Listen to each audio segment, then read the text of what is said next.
What if I were to suggest that you play a key role in the awakening world? And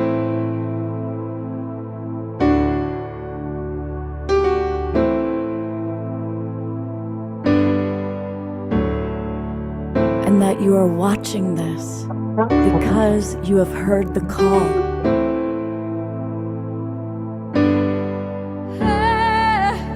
We can start right now by opening our hearts and minds.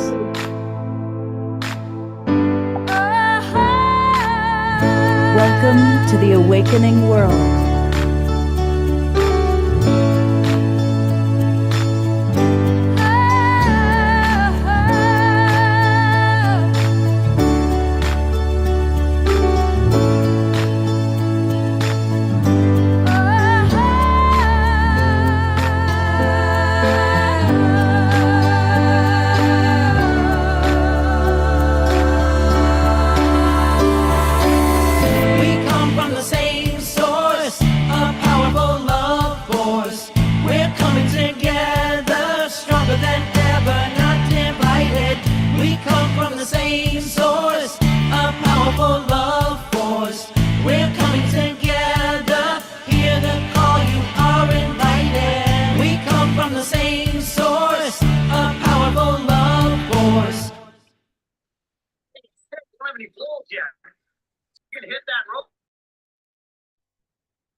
Good evening, everybody. I was so busy trying to find the person to mute that I muted myself. Welcome to the Awakening World. I'm Love Coach Scott Katamas, and it's our Wednesday night edition, and we are all going to do some traveling together tonight. We're going to travel all the way to Dharamsala, India, where we are going to vicariously experience what some of our favorite luminary leaders recently experienced. So I'm really excited because tonight we get to honor really four amazing women, each of whom are tireless in their efforts to create an awakening world. And you've seen some of them on the show before. I'll start with Dr. Marty Casey is back. And Dr. Marty Casey didn't go to Dharamsala, but she is working with the White House. And we're going to learn all about that. So that's pretty exciting. One of my absolute favorite co-hosts is with us. You saw her in the trailer. She's one of the people we highlight. It's Rev Deb, which is my affectionate term for her. Her full name would be Reverend Deborah Moldow.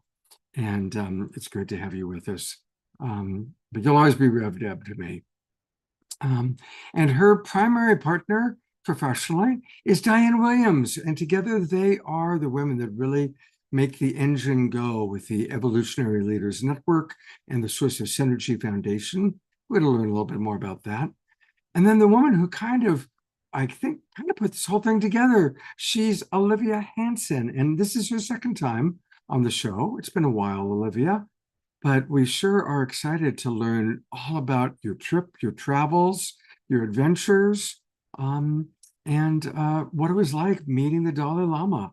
And we're going to watch video, photos. So it's going to be travelogue with Rev Deb, Diane, and Olivia. But to get the ball rolling, we always want to start. And there he is in Dharamsala. Or is that Dharamsala or Lhasa? This is Lhasa. That's Potala Palace, the home of many of the Dalai Lamas since the 1700 AD. I think that's 700 AD. Anyway, yes. And I was here just over a decade ago and had an amazing time coming into myself. And I thought it was rather appropriate to put this this image behind me, the stupa, of course, which is the prayer center, and the amazing Potala Palace behind me. Mm-hmm. You are not only our co-pilot and house musical artist, you are the king of backdrops. Woo-hoo. And I see Eleanor Troy and Ian are here, so let's do a little movement, a little dancing.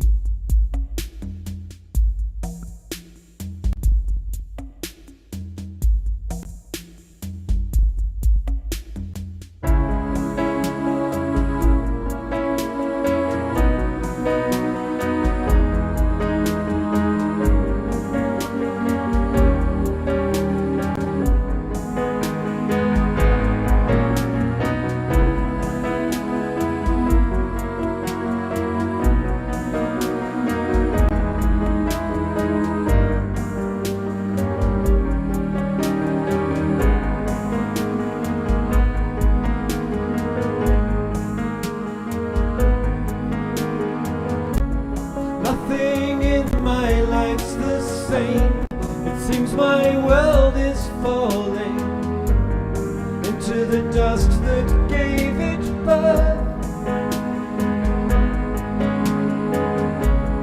Empty feelings find me deep in contemplation, waiting for the rise of Mother Earth.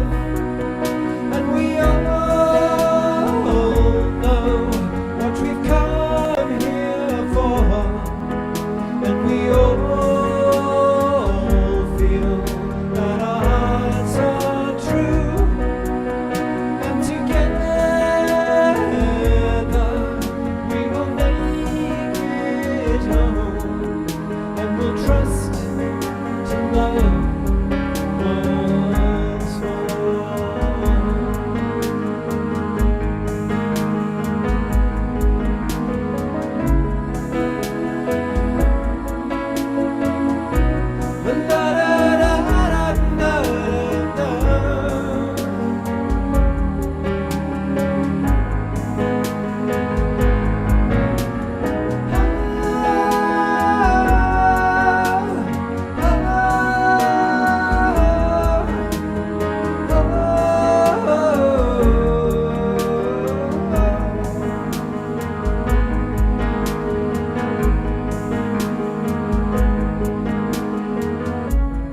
Walking through these fields of fear that bid for my attention. I don't live here anymore. I surrender to the flow that gives me new direction. All there is to do is trust and fly. And we all know what we've come here for, and we all feel that our hearts are true, and together we will make it home, and we'll trust to love once more.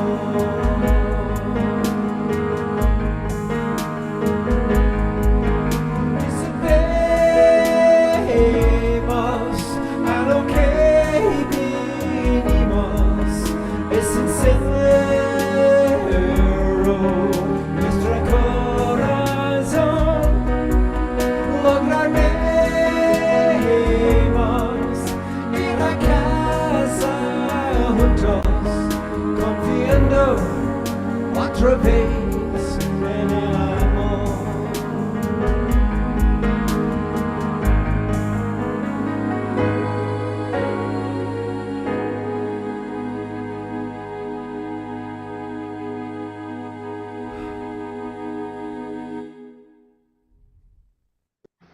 Let's all twinkle, beloved Omashar. A wonderful way to get us started. Thank you, thank you, thank you, beloved Omashar. My pleasure. Thank you.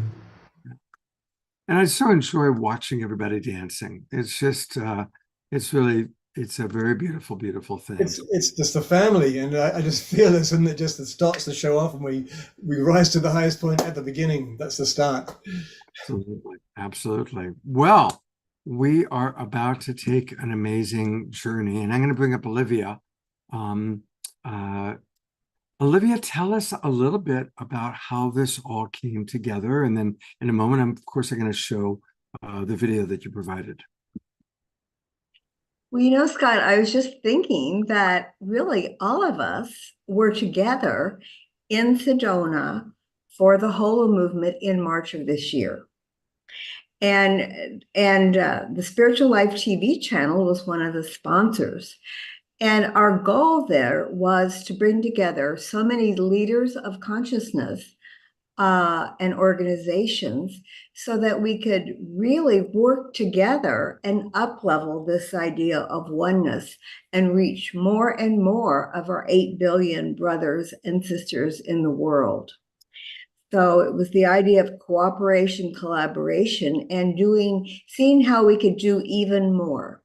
And we had a great gathering of people, and so many good things came out of that one gathering. And what is the Holo movement? Well, I for a lot of people that aren't that familiar with that term, I just add the Holo movement of oneness, and then you get a sense of what it's about.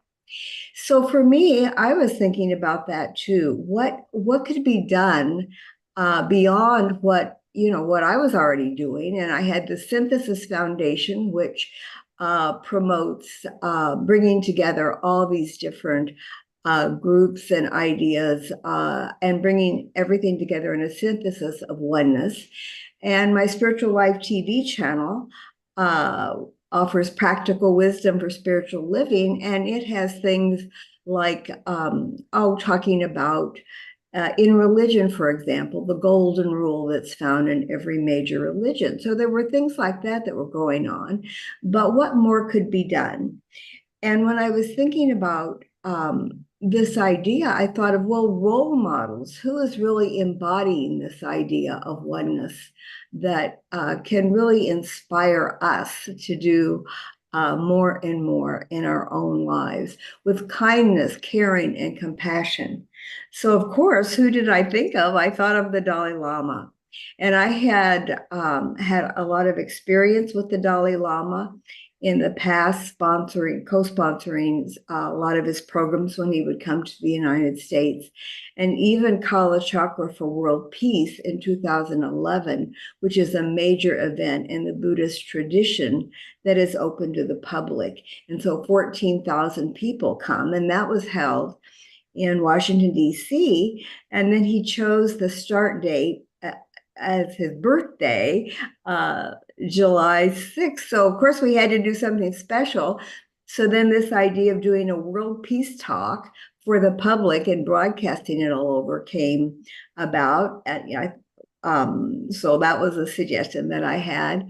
And then we ended up finding our location to be on the West Lawn of the U.S. Capitol. So it was an amazing, wonderful event, and it was broadcast all around the world. So I've had experience working with him. I know he is just as genuine in person as we see him on the media, and really lives and embodies this idea of oneness. And certainly compassion. Compassion is what he is noted to be an embodiment of. So I was talking to my dear friend Rinchen Darlo, who heads up the Tibet Fund and since retired, and about the Dalai Lama and this idea of creating role models and so forth. And Rinchen said to me, so we need to give Rinchen credit here. Rinchen said, well, Olivia, why don't you create an award for oneness, And I said, Rinchen, what a great idea, And of course, the first one would be the Dalai Lama. But then I said it could be an organization as well, because so many organizations are doing such great work. And then we could give a little seed money to them to help them continue their work. So that's how this came about. And Rinchen Darlo was one of the people that went on the trip to Dharamsala, as well as our beloved Deborah Moldau, and Diane Williams.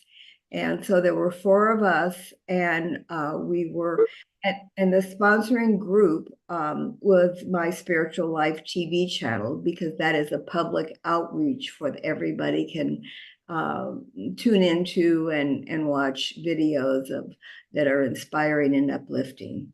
So that's how it began, and and then we worked over the summer making our plans, and I was working with the Dalai Lama's secretaries, who I knew well, and we came up with our timing of this, and then also that while we were there, we wanted to see so many of the important Tibetan sites and people and so forth, which Deborah and Diane will talk about more later on. But then we planned our trip for October, And Deborah and I went to New York for the Tibet Fund Gala. Deborah had been there before with me, and last year they kindly honored me with an award at the gala. And so I was so glad that Deborah could come and we could meet there with Rinchen. And the beautiful thing too was Deborah's in Mexico, I'm in Phoenix, and there are no direct flights to Dharamsala. It would have taken us days to get there. But from New York, you could fly 13 hours to Delhi, and then that was going to work out really well. So that's what we did. And Diane was in Europe and she met us there. And then we in Delhi, and then we flew on to Dharamsala and made this award presentation. So it was so wonderful that the Dalai Lama's secretaries had the media team film us. So we had video and 2 photographers, and that allowed me to be able to put together a wonderful pictorial to share with everyone. And then I also put in pictures because it was really kind of cool. As I was showing the Dalai Lama certain pictures, and a lot of them were from the Holo movement gathering. Why?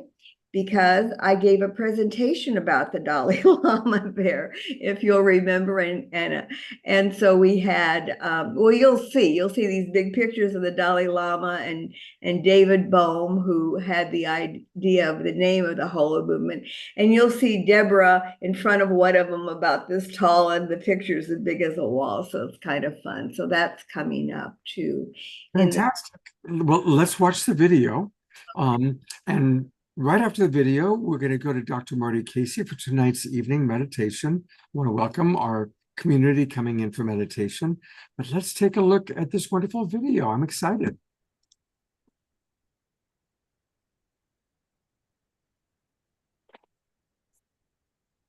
Recently, 3 coworkers and I traveled to Dharamsala, India, to present the Oneness of Humanity Award from the Spiritual Life TV channel to His Holiness the Dalai Lama. Accompanying me were Diane Williams, Rinchen Darlow, and Deborah Moldo.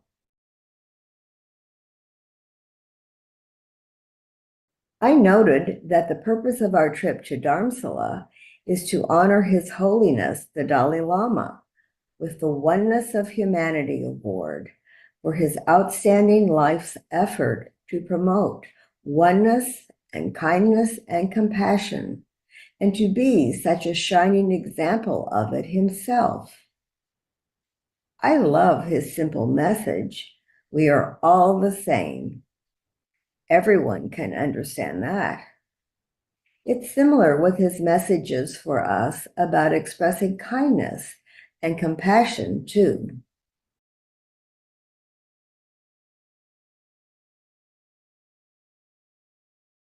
At this critical time for the world, we need His Holiness the Dalai Lama, who is the embodiment of these high ideals.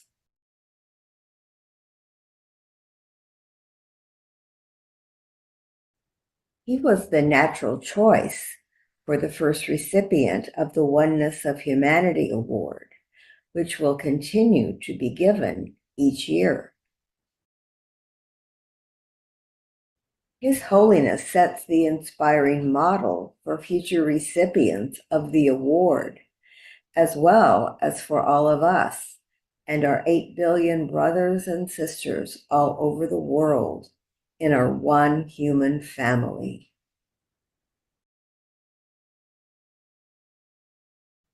It is truly a joy to present this award to His Holiness, the Dalai Lama.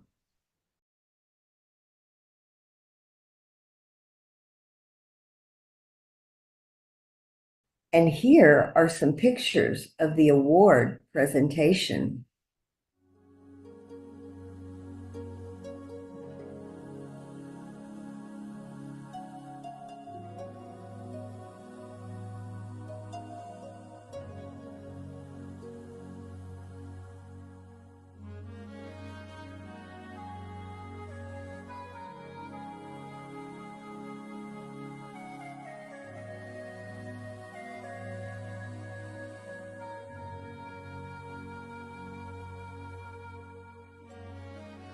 겨울은 지금만 안주 근데 중국 이제 워싱턴 DC 중국 이제 진다통의州들이 이 겨울은 텐카시 제브레 들이 쿠란주 단데 싱다지 쿠란주 촉보촌에 싱다디 겨울은 질 필요 지스티 촉보디 진다디 쿠란데서 땡큐. 디 딩임도 단데 청우지 두디 가상 안주 자레라마 트러스트 디나사샤 라 And then, this, oh, what did you see here? He's going to hold it and take the photo. Yeah. Yeah. You want to look here, please? Ready? 1, 2, 3. 1, 2, 3. 어? 아이, 촉보디를 콘주 디직도 Oneness of Humanity Award. oneness. Of Humanity 됐어. Award. 제가 디 탈로 겨울음 질 표현인스. 딩임도 청우딩 아주 가상 탭게를 디난 차소. 디야 표현인스 올리비아. Thank you. And this is the sponsoring group, Spiritual Life TV. And these are the pictures of you and the World Peace Talk that you gave on the west lawn of the U.S. Capitol. And we'll leave you with that. Concept of oneness of entire humanity. That's my main effort. Oneness of entire humanity. That's my main effort. Yes. Because here we have the Holo movement, and this was your Yes, sign. oneness Yes, of humanity. from London, yes. Very good, very good. And so I was giving a talk about what you Thank were you. doing, and I gave a talk, and then we had these pictures of you blown up, of you and David Bohm. David Bohm를 겨울음 지금만 사이언티스트가 David Bohm. David Bohm. 디 겨울음 지다 David Bohm 생게 구바 지그래서. Yes. So I'm giving a talk and I'm telling them about you and David Bohm.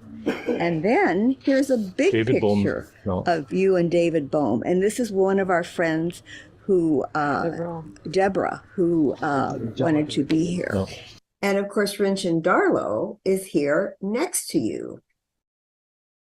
And then this is Diane, and these are the two sponsors of the Holo movement. And that is bringing together all these leaders of groups that promote oneness, like unity, unify, humanity's team. 겨울음 지 공부 여부 찍고 단데 Oneness of Humanity 주 상마 레고 다가라 빙에레스 콘주 촌주 촌에 겨울음 지 깔라빙에는 콘주 야마 점블링 나로 캬비아 칸투 되치기요시기도. Yes. No. And these are all the leaders you've inspired. And we said, let's us leaders work together and get the oneness of humanity out more into the world. So that is what we're doing there.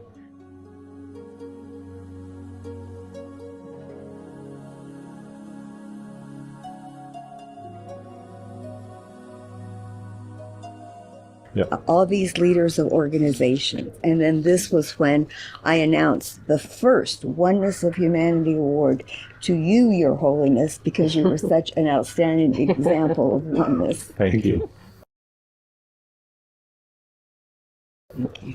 And this is a book about the Holo movement, all these people that 찍어서 that wrote about the oneness of humanity. No.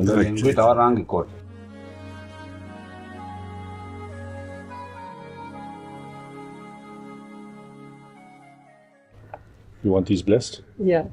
And then we would love to have you bless these katas and these healing malas from someone who does wonderful healing, and he never charges for it.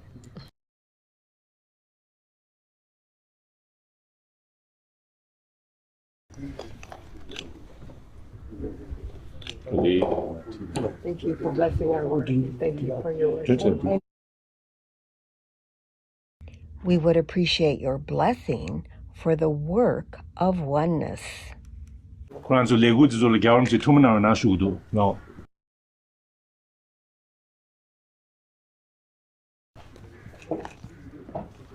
Thank you. Thank you. Thank you. Thank you.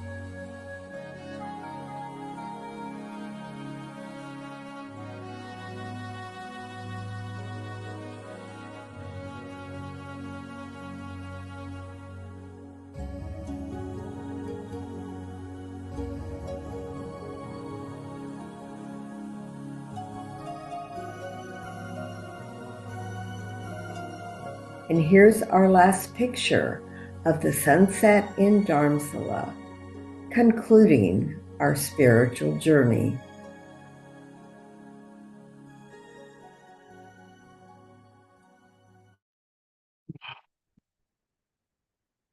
Beautiful. You know, in the spirit of oneness, I just want to take a moment and, you know, kind of acknowledge that every single one of our audience members, whether they're in the Zoom room with us or watching on Facebook or Conscious Awakening Network, however you're seeing this, we all are part of this beautiful movement. Each and every one of us is playing our role. And, you know, these three ladies had the blessing to actually take the trip and to have the experience, but we all can feel the experience through them. And after our evening meditation, I'm really looking forward to hearing from each of you what this experience was like, kind of your spiritual journey, your personal journey, how it's impacted you and your evolution, because all of you are evolutionary leaders. So I'm really looking forward to kind of connecting with each and every one of you. And it is 6:30 p.m. And as most of you know, but those of you who don't, every night we offer a meditation at 6:30 p.m. And I'll put into the chat box where you can find it. But on Wednesdays and Saturdays, it's in conjunction with the Awakening World Show. And we have an amazing presenter. We're going to all hear about her incredible experience after she leads the meditation. But when I realized that Dr. Marty Casey was with us and she gives beautiful prayer, I asked her if she would be willing to lead tonight's meditation, prayer for peace, visualization. Dr. Marty Casey, welcome. Wow, thank you, Scott. Oh my goodness, I'm still trying to right now just kind of catch my breath after witnessing what we just witnessed. We witnessed history. Hmm. We've witnessed the future of where we are going and even the why of our yes. We individually have said yes to our missions and our purpose. And it's almost as if we are like stars in the sky and we're finding one another. We're all individually shining bright, but when you see stars even begin to line up and collectively they become a collective star as one. And I was there in Sedona for the Hola movement. And I remember the presentation from the Dalai Lama. And to be there in March and to see this right now, I'm so seriously blown away. And so my meditation, if you will, I would like for this almost to be like a small version of a TED Talk. I would like this to be really an opportunity to inspire and to speak into all of our hearts right now, because I am a global peace ambassador that I try to lead by spirit. And so, if you will, I want to stay right in the synergy of what we just witnessed. I don't want to take us out of that. But what I am going to ask each individual to do right now, if we can collectively just take a breath. If we could collectively take a breath together, then I believe that we will open up at the same time and we'll be able to receive however the Spirit leads me to share. So on the count of 3, I'm just going to ask you to take the deepest breath that your lungs will allow you to take. And then we're going to hold for 3, and then you're just going to slowly blow it out. This is the thing, you may not blow it out in the same amount of time as the other individuals on here, and that is okay. And the reason that it is okay is because even when we're moving together, sometimes our breaths may be out of sync, but the good news is we are still breathing. And as long as we have life in our bodies, we have the opportunity to say yes. So 1, 2, 3, inhale. Hold. 2, 3. Exhale slowly at your pace.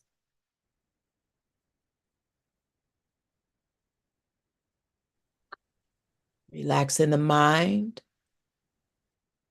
relaxing your neck and your shoulders, relaxing your torso, your knees, and your feet.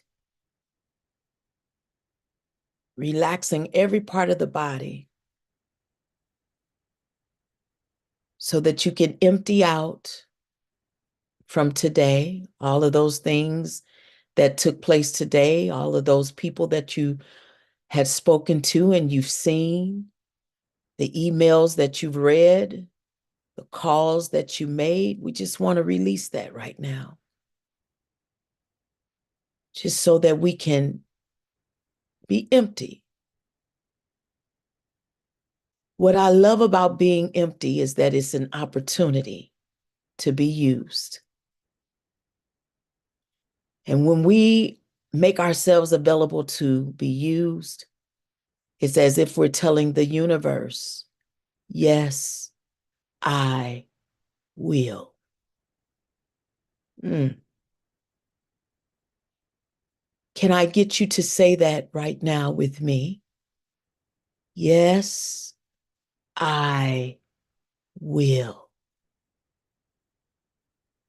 Stay relaxed, stay open, stay available. And let's say it one more time. Yes, I will. That's exactly what those ladies said that's here with us tonight.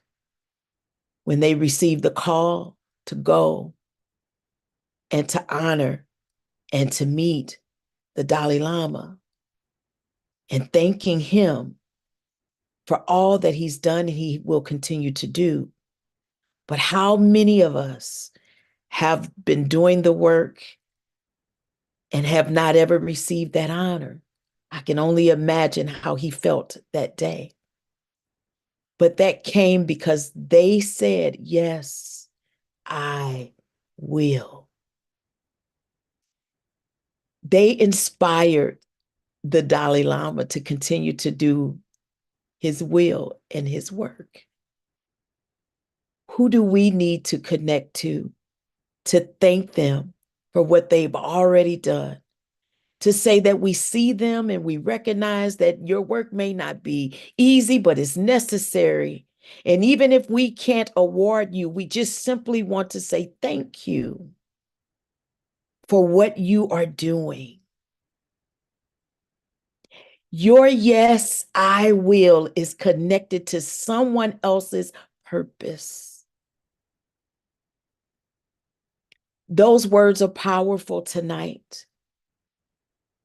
And I want you to think about who it is that you need to simply pray for, lift up, think about, connect to. Because we all need encouragement, especially in times like these. We all need someone to say, I see you. I believe in you. And I thank you. And I ask that you remember that we are all connected and all of our work is connected together. I look at life like a puzzle, a 5,000 piece puzzle, although it's 8 million of us on this earth, but a 5,000 puzzle piece. My piece sits here. Scott's piece sits here. Deborah's piece sits and connects, and we just keep connecting. And we keep connecting until we find all the pieces clicking together. That's why it's important to remember no judgment, just love. Remember to just love the work that each individual is doing. And it doesn't matter where that puzzle piece is, they're still connected to the whole. And when I think of the whole movement, That's what I think about in that oneness. We're one puzzle with many different pieces coming together. Remember to say, yes, I will. And you will activate someone else to continue to move in purpose. I'm Dr. Marty Casey, and I thank you. Thank you so much, Marty. And I so appreciate always where you take things. Thank you for really helping us all to remember that we create peace in the world, or taking time to honor people who could use some validation, who could use some appreciation, who could use some acknowledgement. Yeah. You know, as I was watching Olivia on talk about how this is the very first award of its kind, and she's starting at the top, giving it to the Oh top. yeah, she went way high. Yeah, like, boy, talk about starting at the top, right? I was like, oh my God, who could be next? Well, I think you should be, or Oh, Mary no. Deb, or Oh. Diane Williams, because really all of the women that are on this show tonight, each and every one of you really are doing incredible work. And I do want for you to tell people a little bit about your work with the Ungun Institute and how that led you to working with the White House. Yes, thank you, Scott. And again, brother, thank you so much for having me. It's always a pleasure. I feel like I'm at home when I come here to the show. So I'm very appreciative. Ungun Institute, I want to just, for those who may not be familiar with me or the work that we do, we are a peace education organization. And so when you hear the word ungun, it's simply reminding us of the trauma that we must continue to disarm on a daily basis. Disarming the trauma in our lives. Thank you, Scott, for bringing this up. Stop, breathe, and think. This is one of our global peace responses that's associated with our company. And we have over 24 billboards campaign that we have up in the city of St. Louis, Missouri. And what I love about that, just simply stop, breathe, and think. It's very, very simple. All of the techniques, tools, and techniques that we create, we try to keep it simple so that it can be remembered in the time of need. I specifically want to jump to this to just share a little bit about that in particular. When we were younger, and they said if ever our bodies caught on fire, we should what? Stop, drop, and roll. Well, I said, no one ever told us what to do when our brains catch on fire. Because when it feels like our brains catch on fire, we seem to panic and anxiety kicks in. And this is where the hurt and pain kicks in. Hurt people, healed people, heal people. So if we can just stop, take a breath, and think, then we can appropriately respond and we keep ourselves safe. And so therefore we can keep others around us safe. And these are the tools and techniques that we believe that makes the difference in how the communities are responding to violence. I had an opportunity this past Friday to talk with Gregory Jackson Jr., and he is the newly appointed Deputy Director of the White House Office for Gun Violence Prevention. Dr. Gregory Jackson Jr. Is now leading this office, if you will, in the White House over the last 13 weeks. So it's fairly new. And I was excited because he had an opportunity to hear about the work that we're doing here in St. Louis with Ungun Institute. And that means that we are really having an impact and making a difference. And I'm very grateful for that. But I also want to just clearly say that we're not the only ones in the nation that is doing this work. There's so many organizations around the nation that's doing this work. But the reason that they found this to be important at this time is because there's also has been a 37% increase in gun violence in Black communities. 37% increase. And that's an epidemic. And it affects all of us. Although they're looking at this from a very tight lens, looking at this from Black communities, I have to personally say anyone who has been shot and killed in any community, it affects all communities and it affects all people. So I think it's very important that we all continue to do this work. So I was very happy to see that the White House, our president, the sitting president at this time, is understanding how important this work is. They have issued millions of dollars. As a matter of fact, a bipartisan Safety Communities Act has been passed. And it is the first time that a bipartisan act has been passed in the last, I believe, 30 years. This is, I can't begin to tell you the strides that we're making right now to see the needle move and to be connected, Scott, with be connected with you and other leaders in this space really helps me to bring us from what we do over to the Black communities, all the way to the White House. And that's what I was talking about earlier with the puzzle pieces. We don't know how we're connecting to one another and how that will make the difference in the end. And so I want you to know that although I have been basically asked to be a part of this movement, I can't move without you. I can't move without all of those who are tuning in right now and listening and hearing and understanding. You have an opportunity to have some information right now that the whole world does not have. This conversation just happened on Friday. This office has only been in play for 13 weeks. So we have a chance to come together, to unite and to hear one another, to take that time to stop, breathe, and think so we can offer what we personally can to make the difference. I want to share just a couple of more things and then I'll go ahead and turn it over because I'm excited to hear more about this trip. I am vicariously living through them in this trip that they took, so I'm excited about it. Three ways that they're showing that increase is happening with the gun violence, and I just want to make everyone aware of this, is that there has been a lot of trafficking for guns for profit in all over the nation.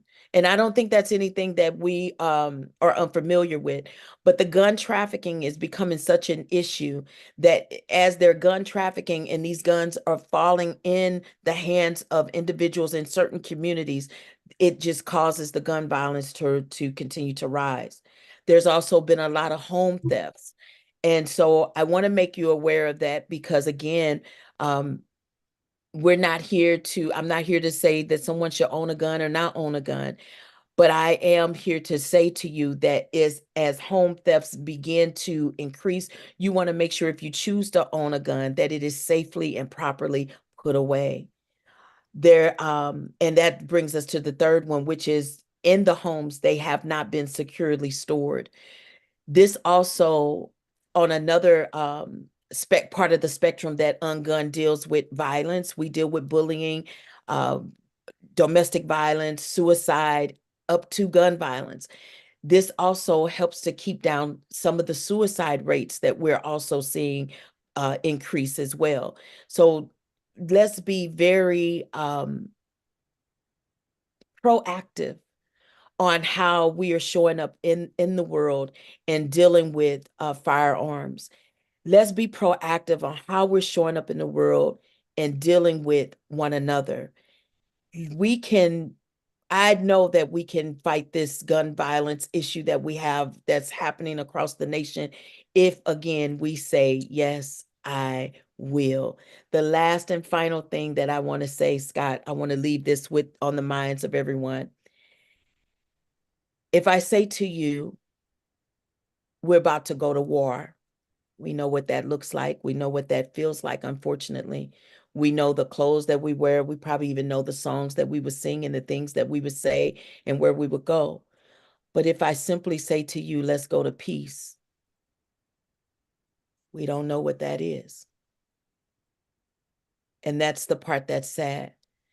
If we really want to see peace on earth, we have to start living peace and we have to be peace and we have to collectively create peace together. So thank you again for this opportunity to share. And I hope to come back and share more. I've also just recently connected and will be partnering with Scarlett Lewis. And Scarlett Lewis, she has the movement called the Choose Love Movement. And her son was 7 years old when he was unfortunately shot and killed in a school shooting at Sandy Hook 10 years ago. And she and I have partnered so that we can do this work, because it's not just in the Black community, but we're also concerned with mass shootings that's happening in our schools in the nation.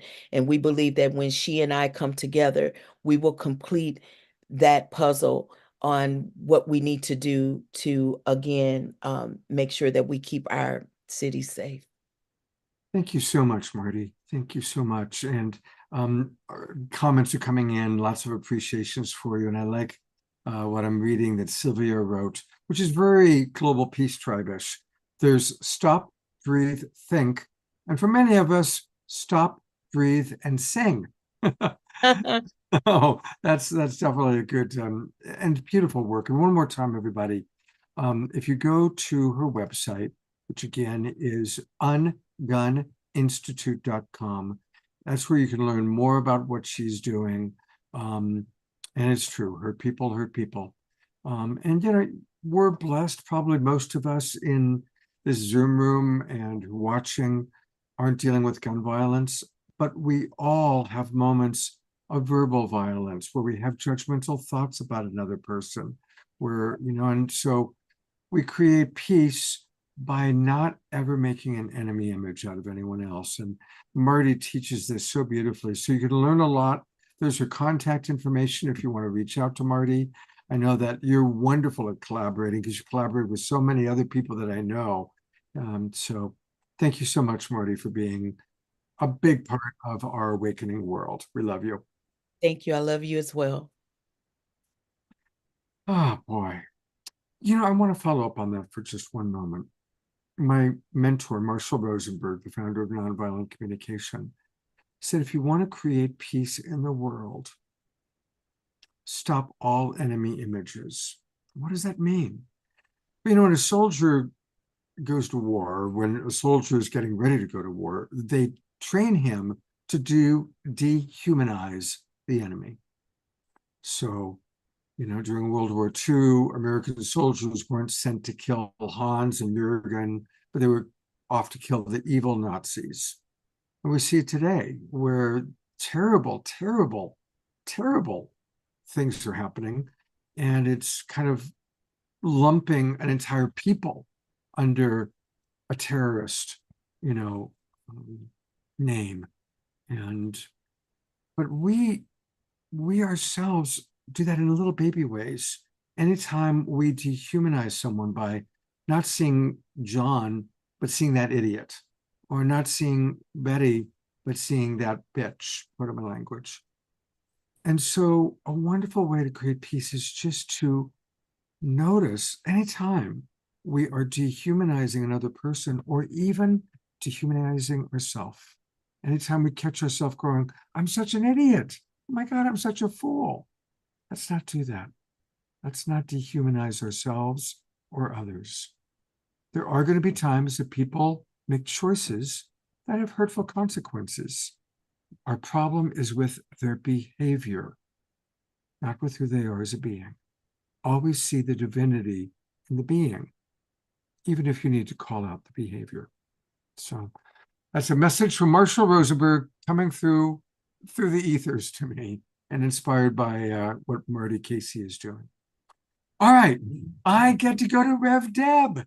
Rev Deb, I am so excited to hear about your experience and Diane's experience of this incredible trip. So I am turning it over to you, my friend. Well, I want to start by saying hello from the heart to the Global Peace Tribe.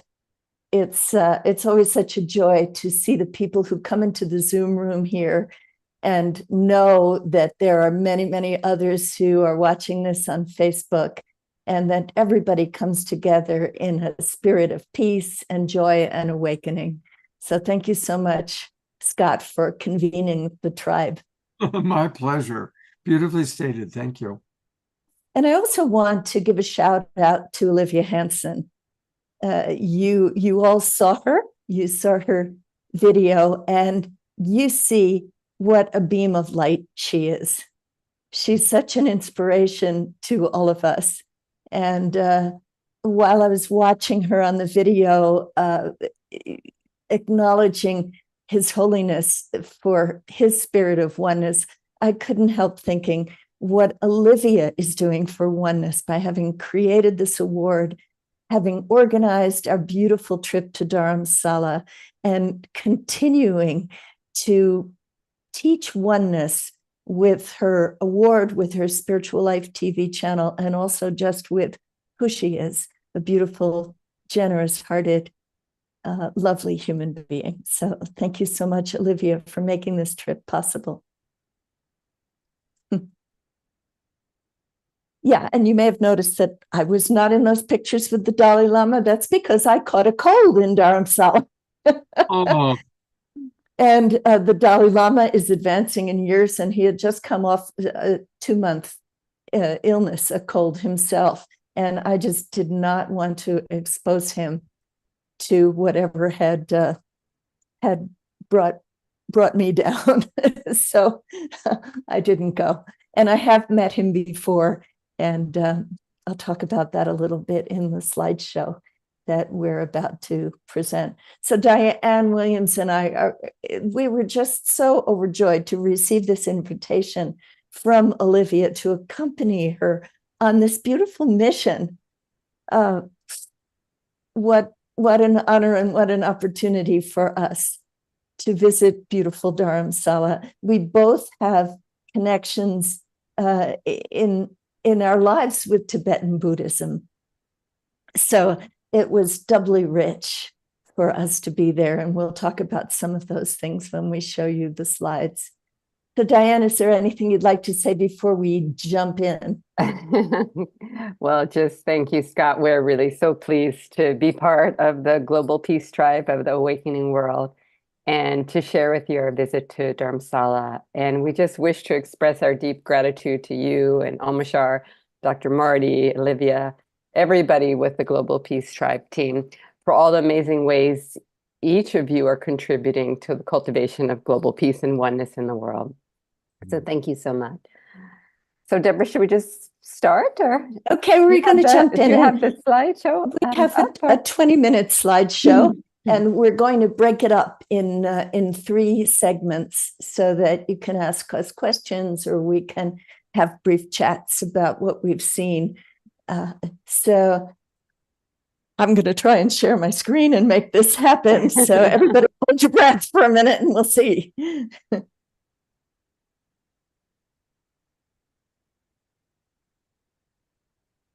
Yes. Okay. Great. Okay, take it away, Diane. Okay. So Deborah and I are just really, first, I want to say we're so grateful, like she said, to our beloved friend, Olivia Hanson, founder and president of the Spiritual Life TV channel and the Synthesis Foundation, for inviting us on this special journey to Dharamsala to present the Oneness of Humanity Award to His Holiness the Dalai Lama, along with our dear friend, Rinchen Darlo. And Olivia mentioned he was president of the Tibet Fund, and he also served as the Dalai Lama's representative to the Americas. So while in Dharamsala, we also had the opportunity to be immersed in Tibetan culture, and we're really delighted to be able to share with you some of the highlights of our time there. So Deborah, I'm going to hand it back to you so you can talk about the Norbu House. We arrived in Dharamsala, first glimpsing the peaks of the Himalayas from the small airplane coming from Delhi, and then landing in this magical place.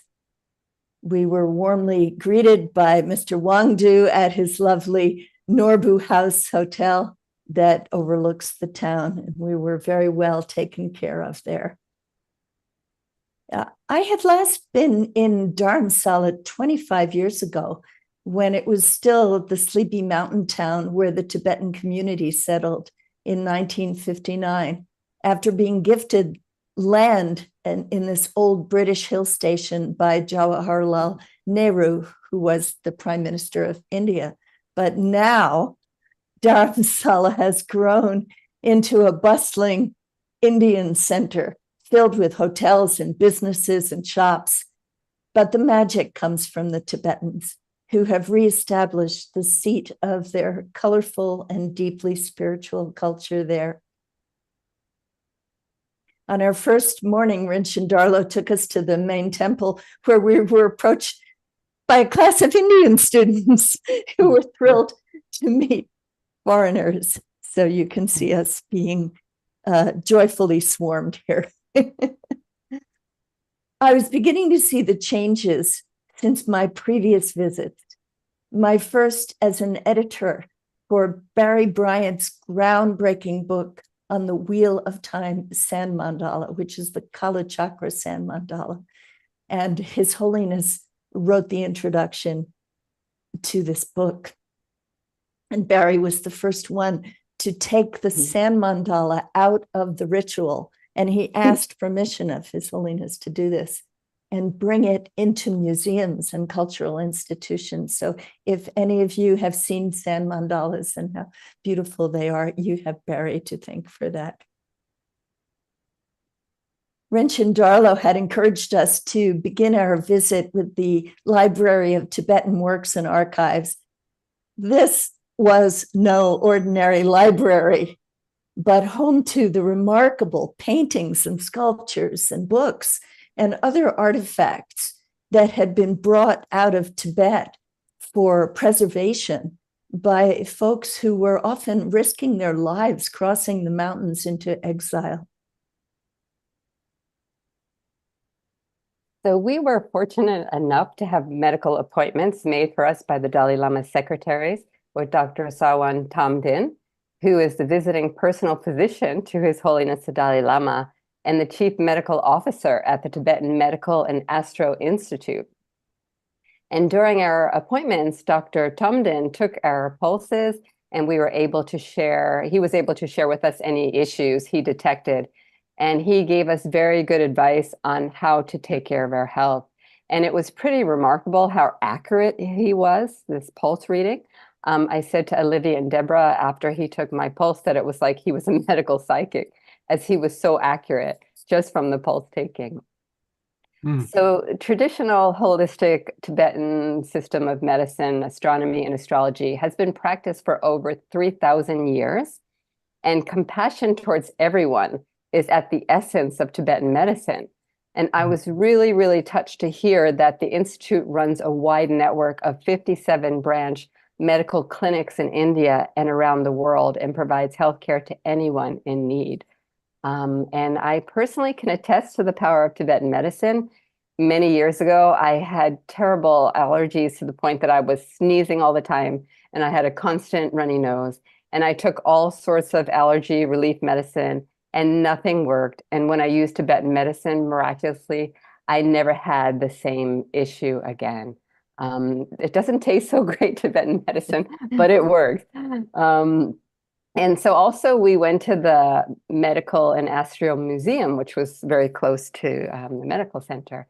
And we had the opportunity to go and see actually Tibetan medicine, which you see here in the pictures, and their plant and mineral sources and instruments that have been used for various treatments, and tankas that are Tibetan Buddhist paintings that are believed to have the power to alleviate physical and mental suffering and to increase the healing powers for not only ourselves, but for others.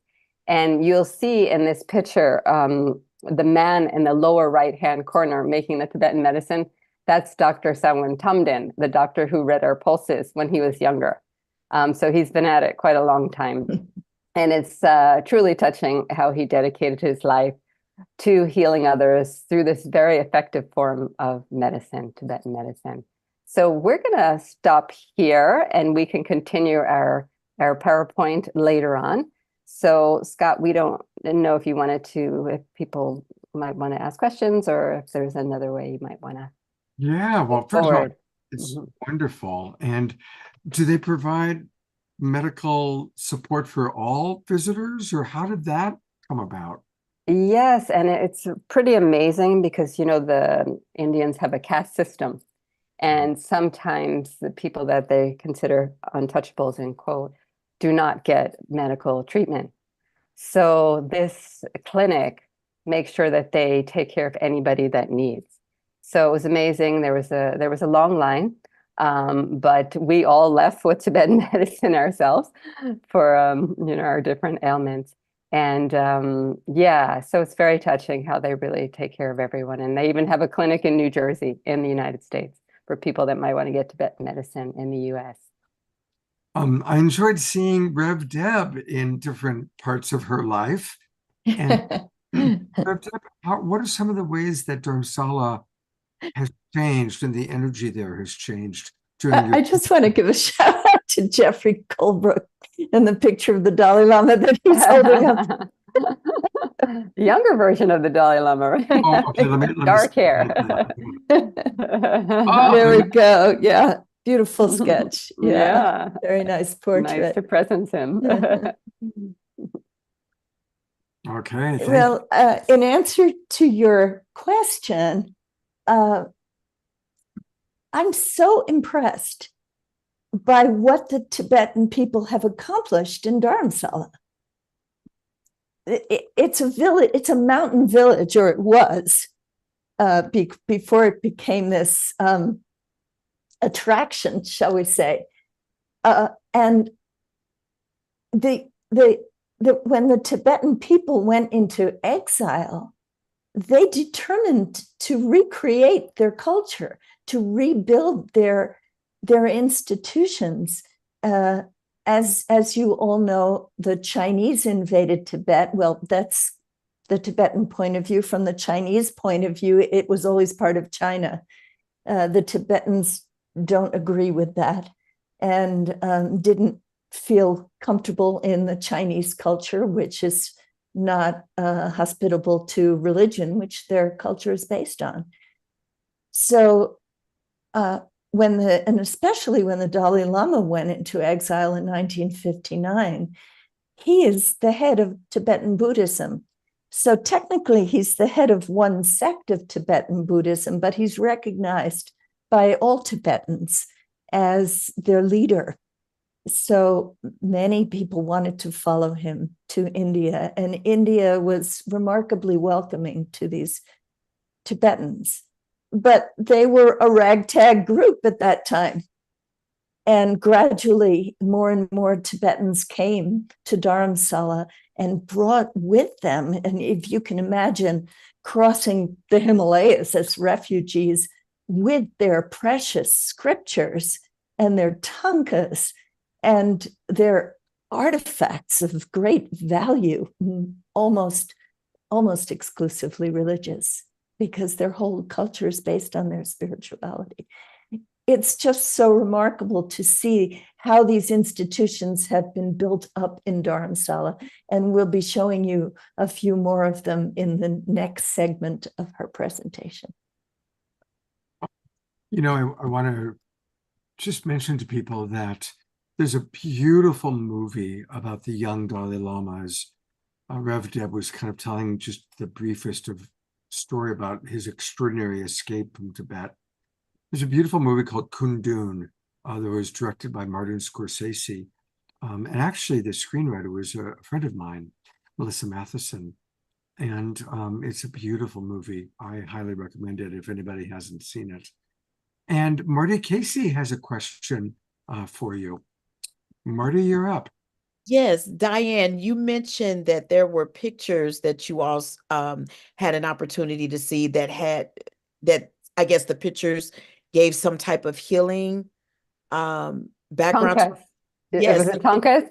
Yes. So did you get an opportunity to photograph some of the pictures, or where can we find those? Yes, and actually, if you Google just Tibetan Tonkas, you'll see some beautiful ones, but they have different ones for different purposes. For instance, there's a medicine Buddha Tonka that people meditate with when they're sick. It's a blue Buddha.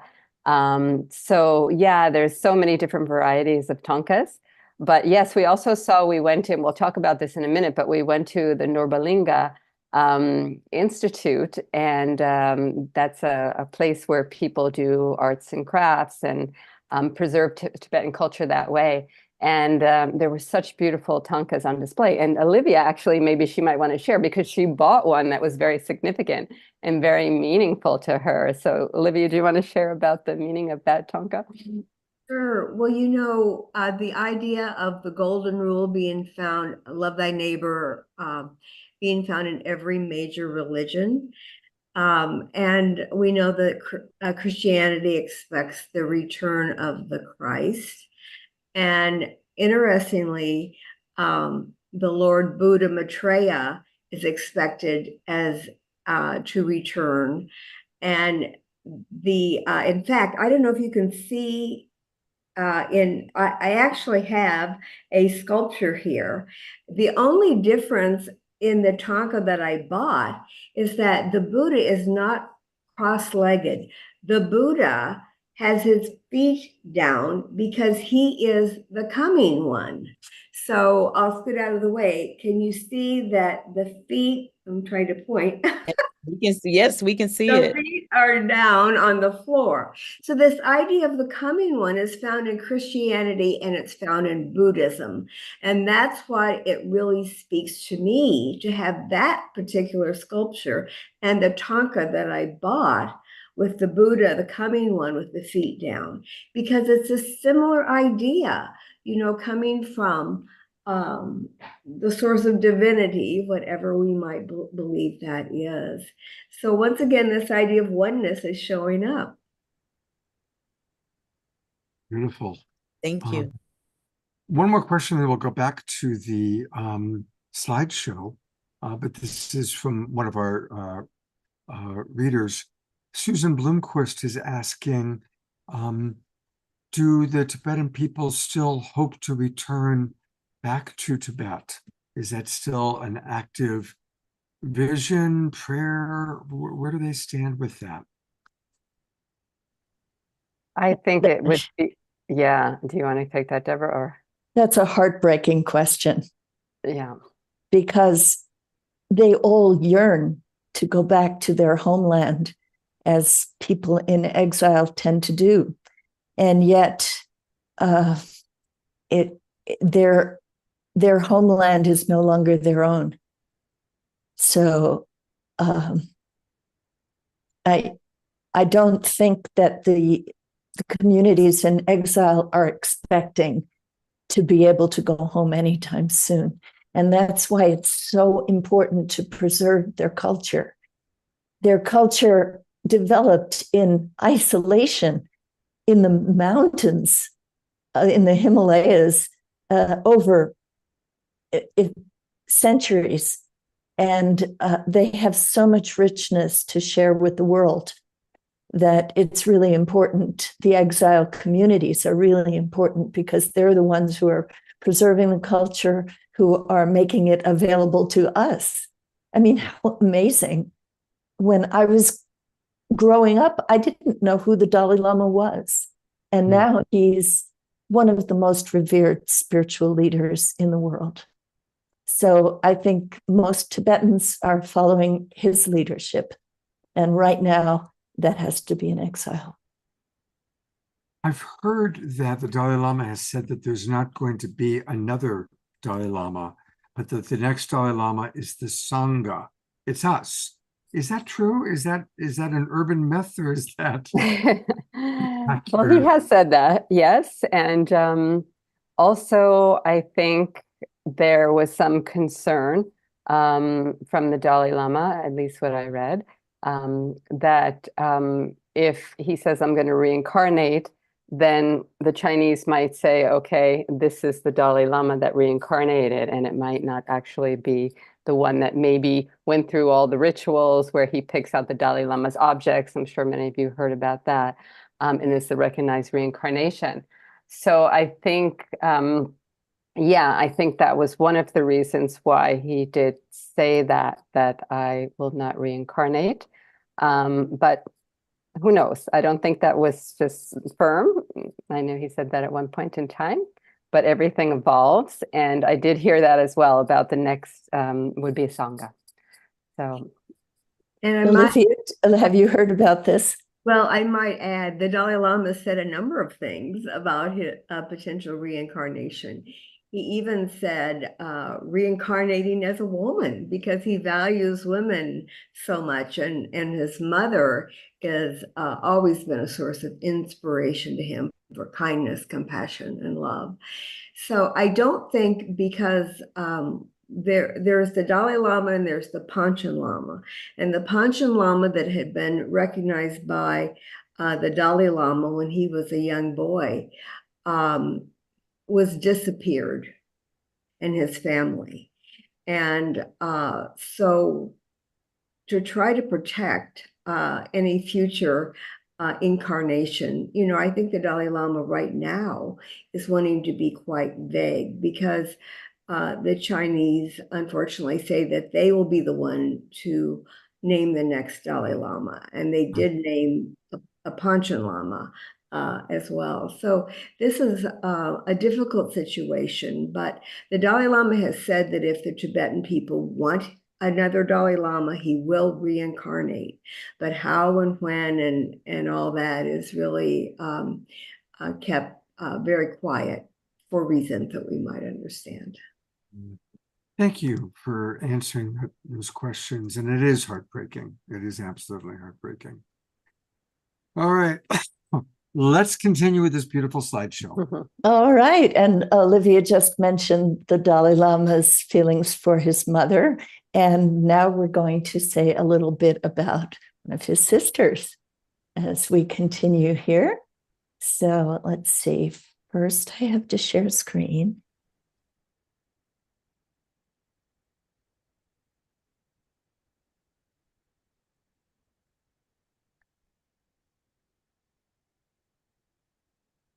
This is the Tibetan Children's Village, or TCV, that was founded in 1960, originally for the care and education of orphans, as well as destitute and refugee children from Tibet. From 1964 to 2006, its network across India, which counts more than 12,000 children, was presided over by the Dalai Lama's sister, Jetsun Pema. And its beautiful motto is others before self. The current director of TCV is Miss Labsang Somo, and she gave us a tour of this unique place. This is the only school that gives children a Tibetan education, where they learn their own language and culture along with academic skills. And TCV runs both schools and also vocational centers.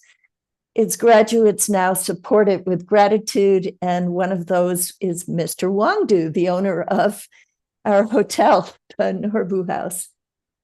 So here you see some TCV girls making momos that are Tibetan dumplings with their house mother. I love this picture that Diane captured. And on my last visit to Dharamsala in 1997 with my dear friend Monica Willard, we brought a peace pole as a gift to the Tibetan Children's Village, where it still stands at their temple. And it was a joy to see that it's still there and they've redone the letters that have faded off. It was wonderful to see it again. And at the time, I was sponsoring a little girl at TCV, and we're still in touch through the magic of Facebook.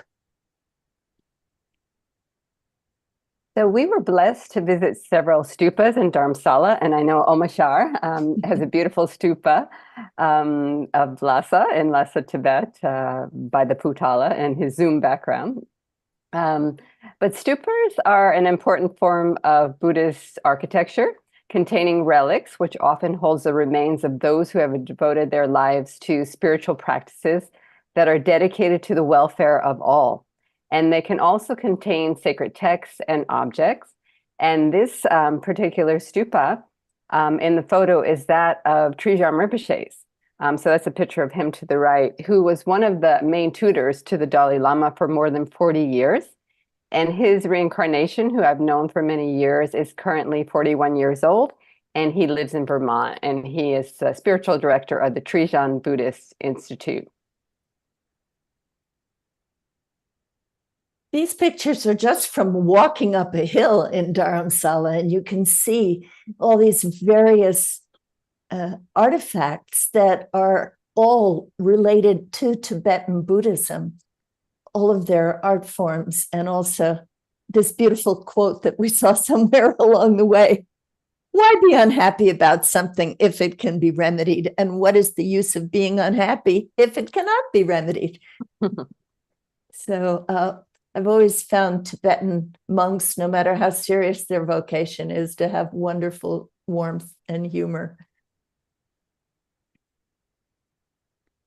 This is the Norbulinka that was built to preserve Tibetan arts. You can see its stunning architecture, and they have many crafts there that are done on the premises, like weaving and wood carving and tanka painting. As you can see, we had quite an itinerary arranged by Olivia and Rinchen, which we really appreciated. So I'd like to share a little bit of background history that Deborah shared a few minutes ago, some of it. But in March 1959, when His Holiness the 14th Dalai Lama was 23 years old, he escaped Tibet by being disguised as a soldier and made a 2-week journey across the Himalayas to India, where he was welcomed by the Indian Prime Minister Nehru, who gave His Holiness permission to form the Tibetan government in exile in Dharamsala. And about 80,000 Tibetans eventually followed. So in order to preserve the rich Tibetan religious and cultural heritage, the Dalai Lama reestablished in exile traditional Tibetan learning institutions and museums, including the Tibet Museum, which we had the opportunity to visit.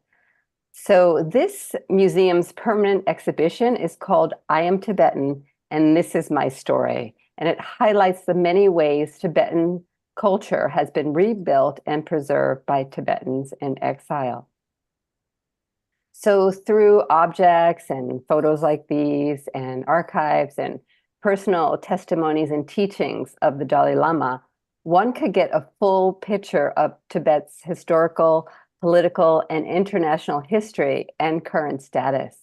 And I was very touched to read on the wall when you walk in the museum, with this museum, we reclaim our right to tell our stories on our own terms and in our own words. We are Tibetans, and this is our story. A lot has been taken away from them, so this museum is one tangible way the Tibetans are preserving their history and their culture. You can see these amazing rare photos of the young Dalai Lama. Rinchen Darlo took us to visit the office of the Tibet Fund, which, under the patronage of His Holiness the Dalai Lama, works to preserve Tibet's rich cultural heritage and also to strengthen the Tibetan communities in exile in many parts of the world. And as you heard, the Tibet Fund honored Olivia with an award at its annual gala in New York in 2022. A key element of traditional Tibetan life has always been the monasteries, which in Tibet served as universities as well as religious centers. Since there are limits to religious freedom in Tibet, several of the larger monasteries have been recreated in India to further religious studies.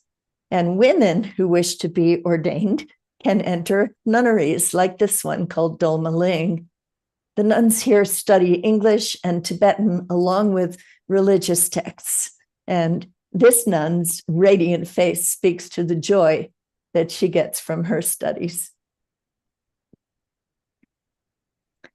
The impressive Gyuto Monastery is temporary home to His Holiness the 17th Gyalwang Karmapa, the head of the 900-year-old Karma Kagyu lineage, which is different lineage from the Dalai Lamas, but similar.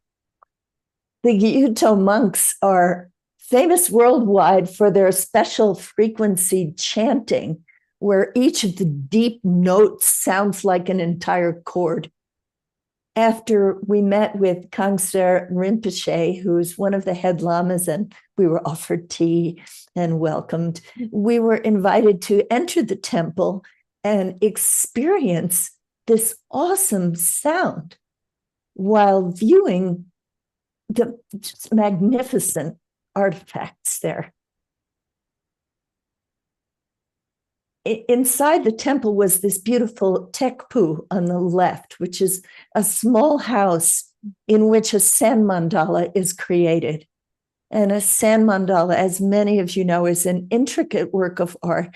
It's made completely from memory by the monks, and it's used in tantric initiation rituals. So I'm going to stop the slideshow again before we get to our highlight, in case anybody would like to ask a question or make a comment.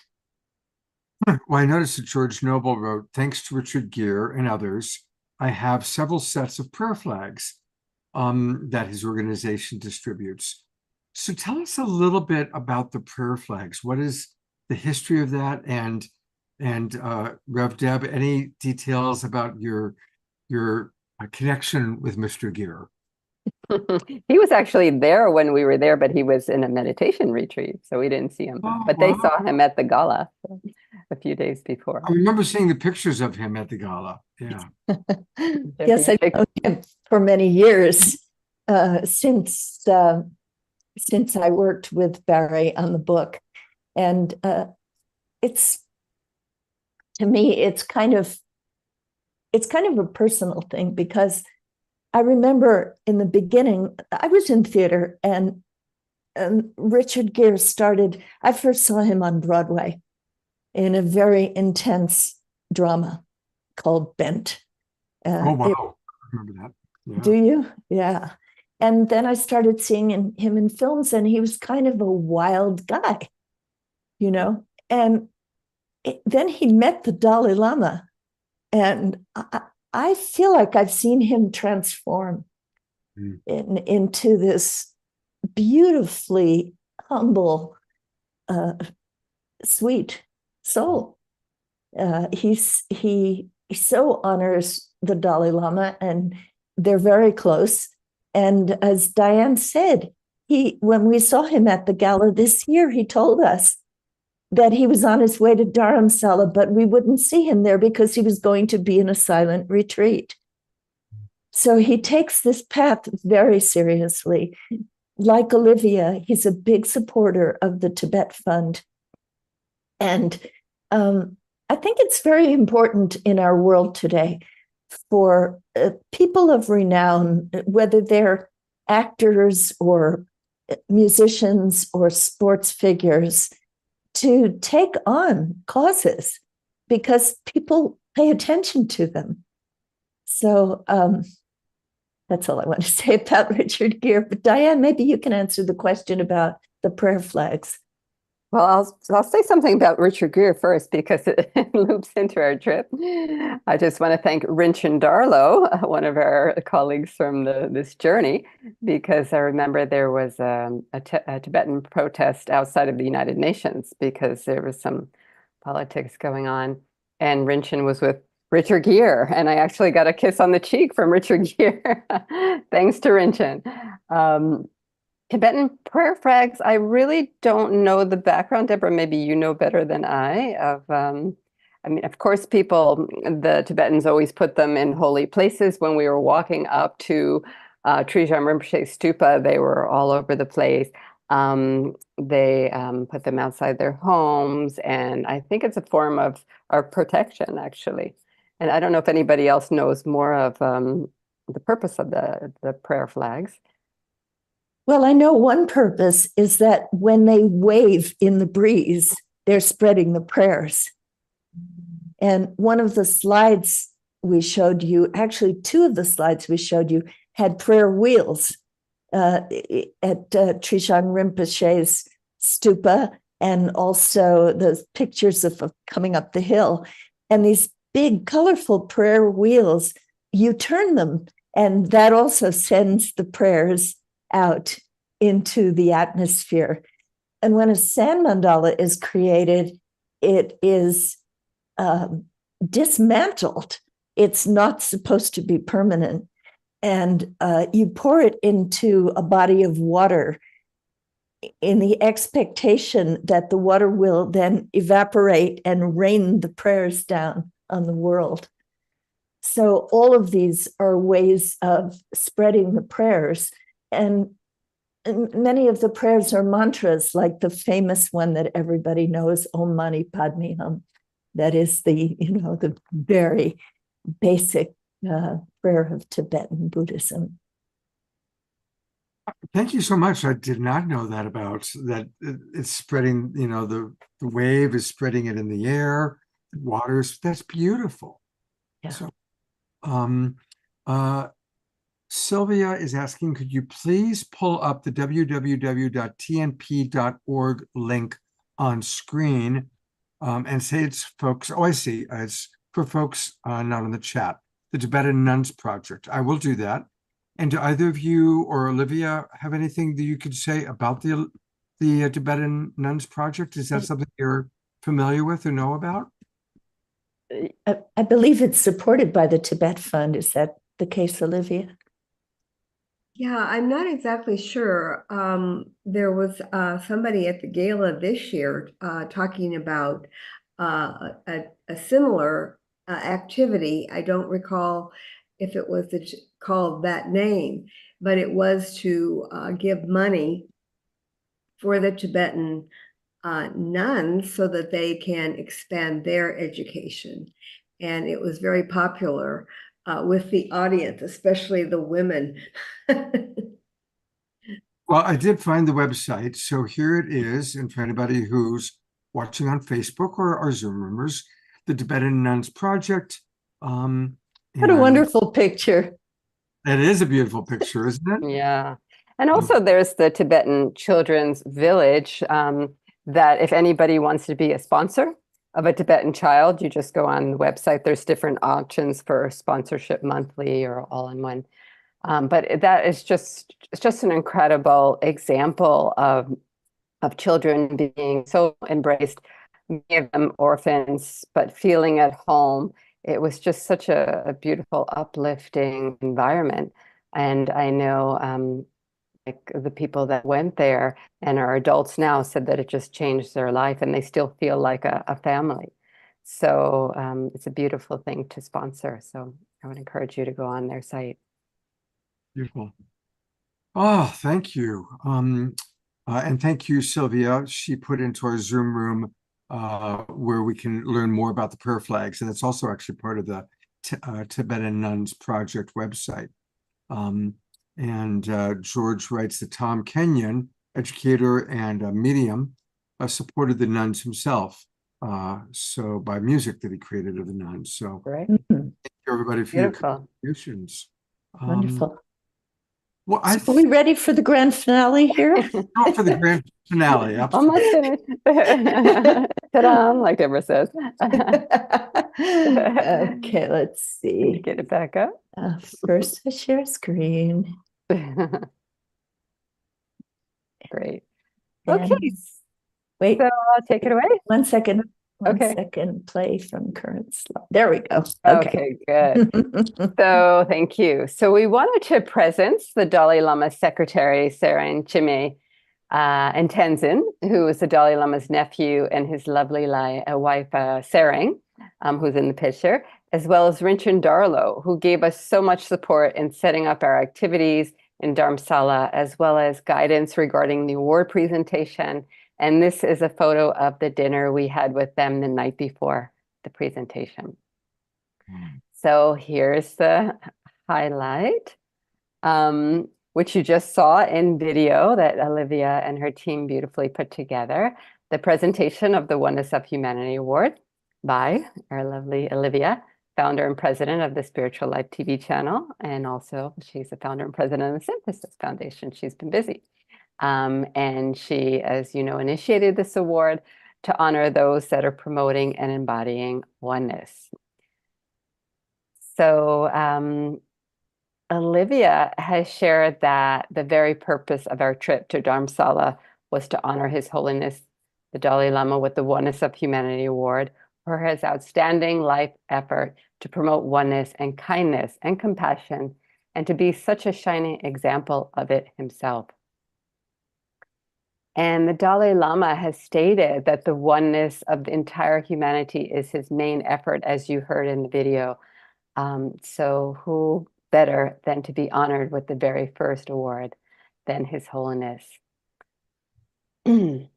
So this picture, as Deborah mentioned earlier, she was sick and she didn't want to give him her cold, which was very noble of her, we all thought, and we honor her for that.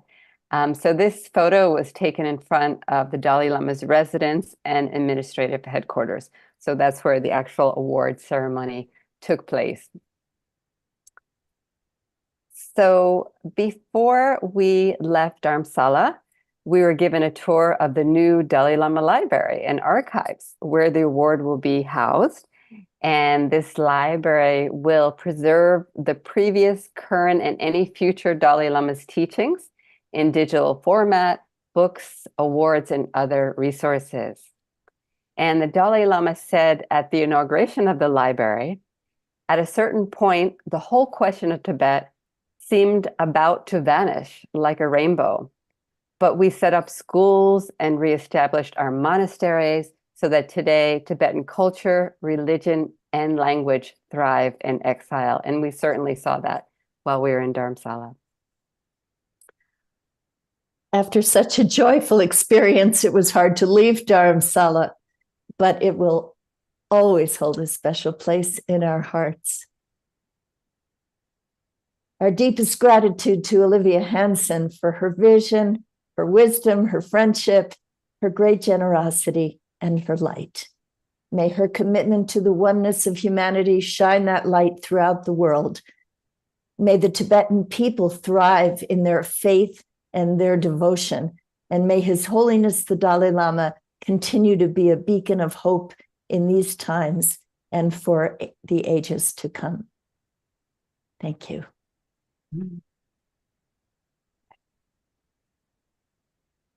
What a beautiful, beautiful presentation. Thank you so much. This is exactly what I wanted when we were talking. Thank you. Exactly what I wanted. Really beautiful. Thank you so much. And may we all carry that spirit as we enter the solstice time. And I do want to honor all three of these wonderful ladies and some of the things that they're involved in. And we're all part of the Evolutionary Leaders Network. I'm very honored. And we're going to be meeting in Mexico next month. My gosh, I can actually say next month in January. So about that. But, you know, a wonderful way to learn more about the what these ladies are doing is to go to the Source of Synergy Foundation. And that's what Diane Williams is the executive director of, the Source of Synergy Foundation. And there's a few things I want to show people here. The actual website, for those of you watching, is just sourceofsynergyfoundation.org. Sourceofsynergyfoundation.org. And we're going to get back to our moment of choice in a moment. But definitely what you want to do is connect on Facebook. They have a Facebook page. And certainly donate. We always appreciate donations. But we also want to invite you to become part of this movement. So again, if you go to the Facebook page, whoops, this is not Oh, available. no. Well, okay, dokie. I wonder what that's about. I don't know, we had to check that. All right, well, let's swing into talking about our moment of choice. We actually dedicated an entire show of, I think it was back in the Saturday Night Alive days, to our moment of choice. It's an amazing book written by 43 of the different evolutionary leaders, people like Reverend Michael Beckwith, JJ and Desiree Hertak, who are going to be on our show this Saturday night, as a matter of fact. So definitely, it's a beautiful anthology book. And it's one of those books you can just open it up, turn to any page, and there's beautiful inspiration. And Santa Claus is going to be giving this to all the little boys and girls who've been good. And he does that through each of you. He did it through us, the Global Peace Tribe. We are Santa Claus.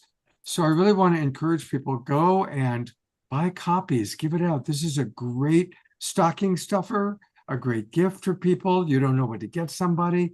Get them a book that will provide inspiration for all of 2024 and beyond. So strongly recommending that. Anything either of you want to add about Source of Synergy Foundation or our Yes, one more. Yes. The evolutionaryleaders.net. Absolutely. I've got it. I just have it right here. So this is where you can learn more about the evolutionary leaders. And we really want to encourage everybody to really become part of us. Join this call to evolution. So again, the website is evolutionaryleaders.net. Evolutionaryleaders.net. And just scroll down, you can see all the different evolutionary leaders. A lot of these people you'll recognize have been on our show right off the bat. I mean, there's Summer Joyce, who was on last week. There's my old friend Peter Russell, I've known for 40 years. So many people you've seen on our show, and you'll end up seeing hopefully all of them over the years.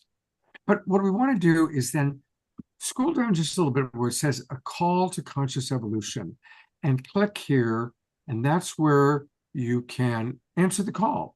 Now, of course, give your email address. You can get occasional messages. They don't send out a lot, but the ones they send out are valuable. Of course, give your name, and then you can actually respond and make comments and ideas. And 49,000 people have answered the call. Let's push that up to 50,000 by the end of this year. And there again is our moment of choice. So there's another way you can order it. So you can order it off Evolutionary Leaders or off Source of Synergy Foundation. And I've also put the website for the book in the chat, ourmomentofchoice.com. And if you sign up, if you sign on to the call to conscious evolution, you'll also get the monthly newsletter of the evolutionary leaders, The Edge, which is kind of like one-stop shopping to see what everybody's up to. It's always chock full of information and videos and lots of goodies. And I want to also acknowledge Olivia here, because Olivia, for years, she's been a very active member in the Evolutionary Leaders Circle. And one of the things that she has encouraged us to do is to spread the call to conscious evolution. So, Olivia, if there's anything you'd like to say about that. No, it's just, it is such a powerful message. And, you know, I think if we can get this out to others, there's so many other people that would like to be a part of this. And it's a way to get you connected with evolutionary leaders and what they're doing and how you can collaborate, contribute. It's just a beautiful potential voice of conscious evolution that needs to get out and strengthened in this world, because so many people would, I think, you know, want to be a part of this. But if we can get it on more websites and more publicity with that, yeah, Scott, we ought to hit the 50,000 mark. How about 100,000? You know, I know there's that many people. We probably know that many, you know. That's true. And people are asking about your website, so I'm going to that, Olivia. So it's the Spiritual Life TV channel, and the website URL is just spirituallifetvchannel.com. Right. Spirituallifetvchannel.com. And there's lots of ways you can participate there. Look at all these beautiful videos she has. 7 Rays of Life Energies, our good friend Steve Farrell, Olivia, a lot of Dot Maver, she's been on the show many times. Dean Radin, so a lot of Stephen Dinan from Shift Network. So there's a lot going on here, a lot of beautiful things, and you can subscribe to the Spiritual Life TV channel on YouTube. And if you go there, that takes you to their YouTube channel. There we go. I'm trying to get to the YouTube channel.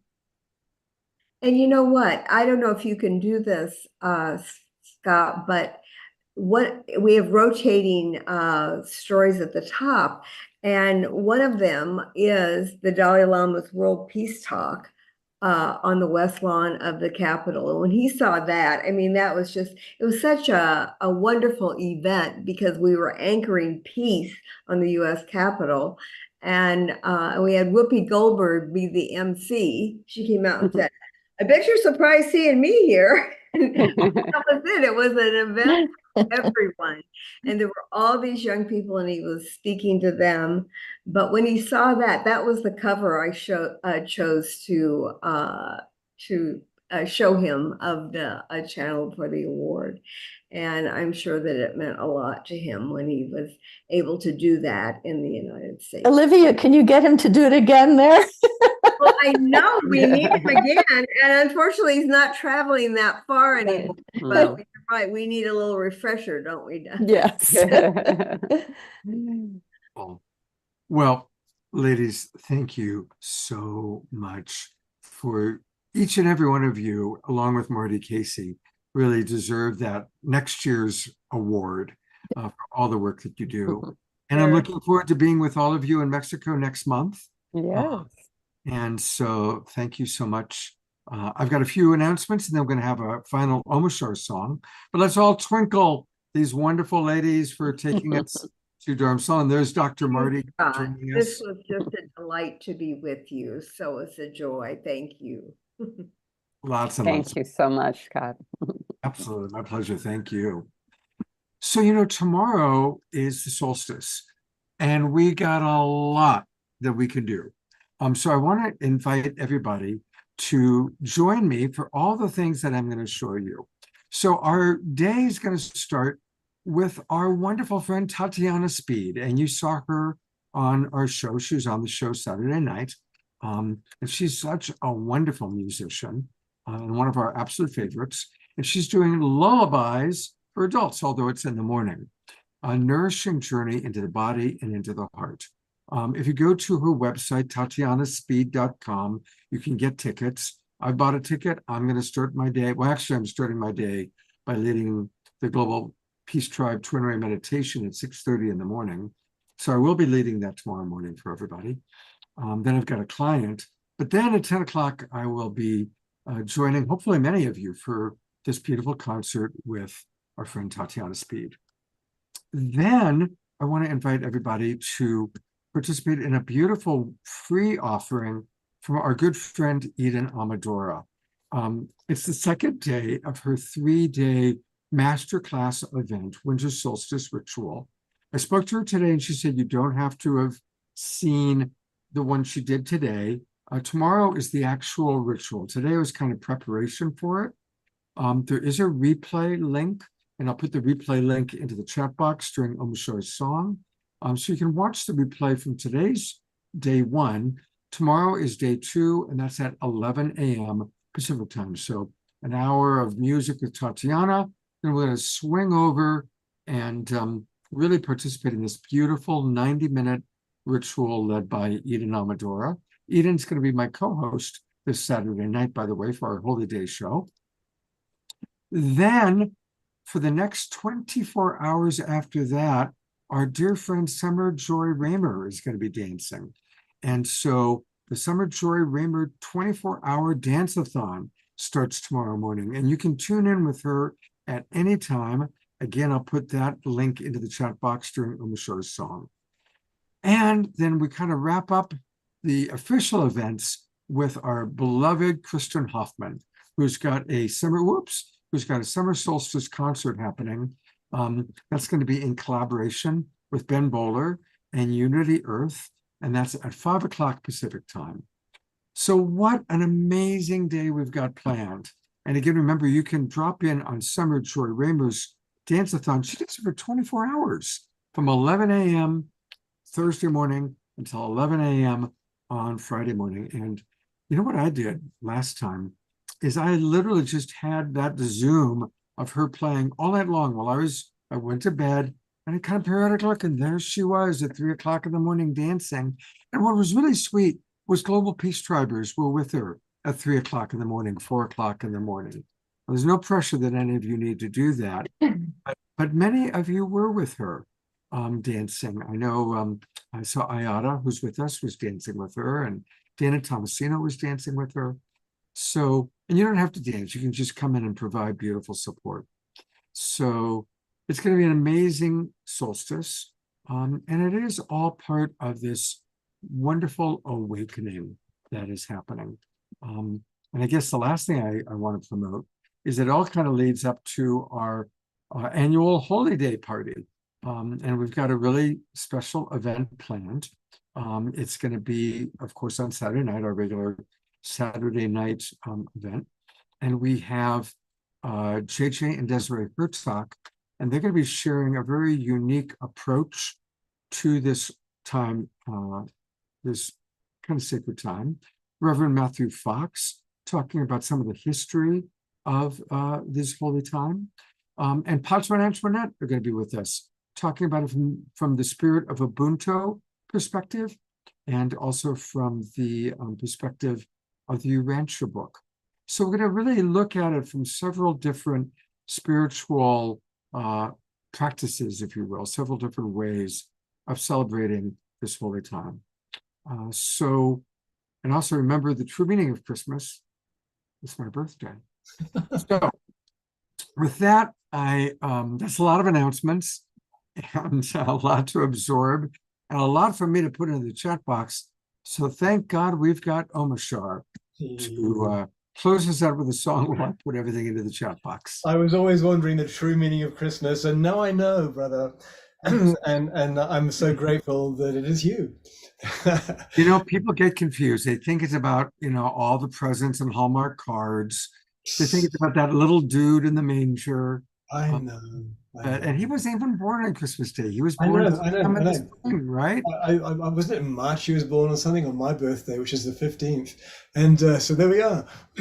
And so tonight's show has been specifically poignant because I had a beautiful trip to Mount Kailash, starting off in Kathmandu, and we had too much to talk about, but we had, on the way there, we went to something called the Sagadawa Festival, which is the Tibetan Buddhists' day. It's kind of like Diwali, and it's the month of merits, and it's honoring the birth of the Buddha. And when I was there on the way to Mount Kailash, this is one of the photos that I took, and so there was thousands of people there, out in the middle of kind of nowhere, and it was noisy, as you can see.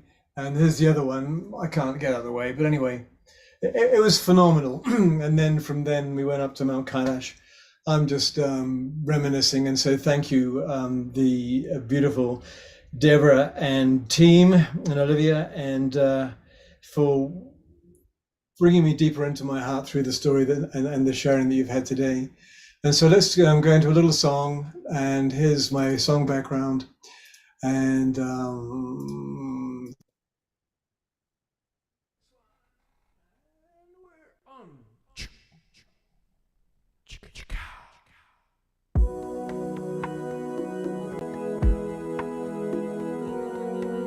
and Diane. I knew that.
Where do you turn?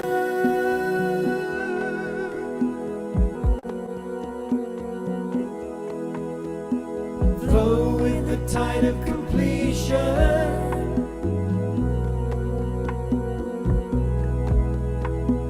Know the reason why.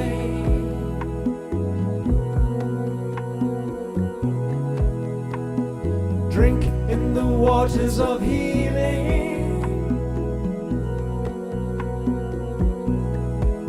and be healed.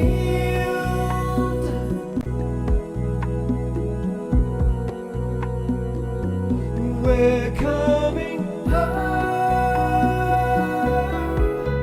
to the part of us that's waking up.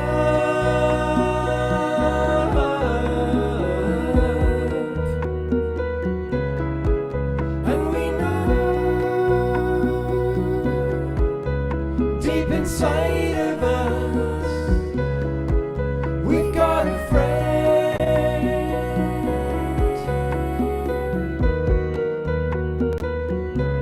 And we remember the design of our lives. We remember the desire in our hearts. And we feel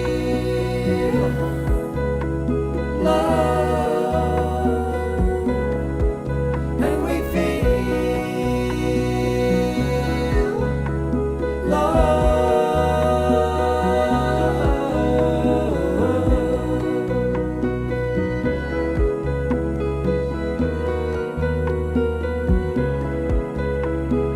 Dive into the depths of your being.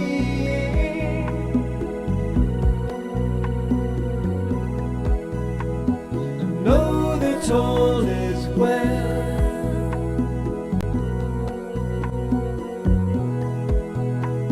And dive into the deepest ocean. And see the truth.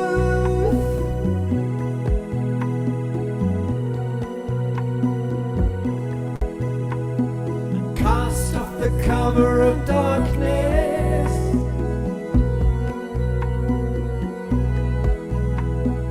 Free yourself from fear.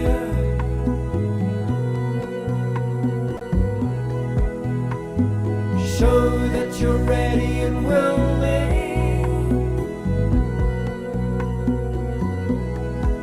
to make the change.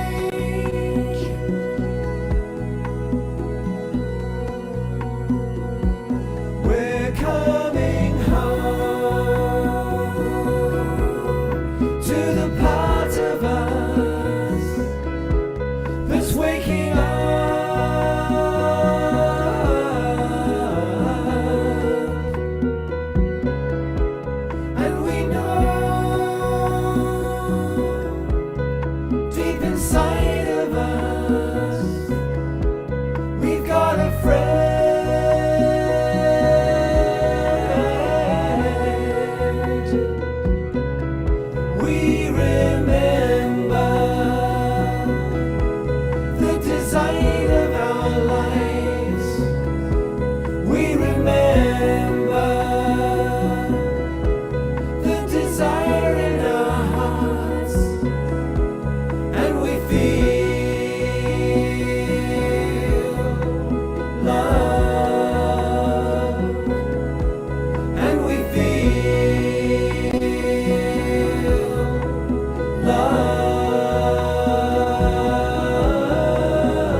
beautiful. Absolutely beautiful. Thank you so much, Omashar. I'm going to go to gallery view.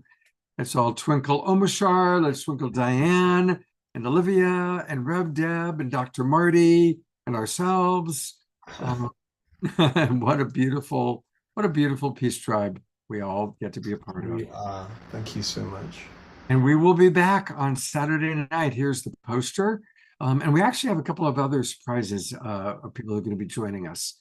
So please join us this Saturday night as we honor many different traditions of these holy days. Much love, everybody. Thanks for being here. And I encourage you all, save the chat. Like right now, go down and save the chat because it's got all the information about all the stuff happening tomorrow. And I really hope to see each and every one of you at Tatiana's concert or at Summer Joy or with Eden or with Kristen. Wow, what a great day we've got going on. And some of you I'll even see for the 6:30 a.m. meditation. So it's going to be a wonderful day together. Take care, everybody, and have a beautiful evening. Get a good night's rest.